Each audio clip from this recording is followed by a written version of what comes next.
श्रियकान्ताय कल्याणनिधये निधयेऽर्थिनाम् श्रीवेङ्कटनिवासाय श्रीनिवासाय मङ्गलम्।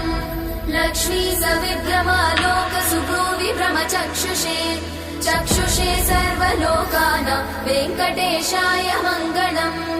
श्रीवेङ्कटाद्रिशृङ्गाग्रमङ्गलाभरणाङ्ग्रये मङ्गलानां निवासाय श्रीनिवासाय मङ्गलम्।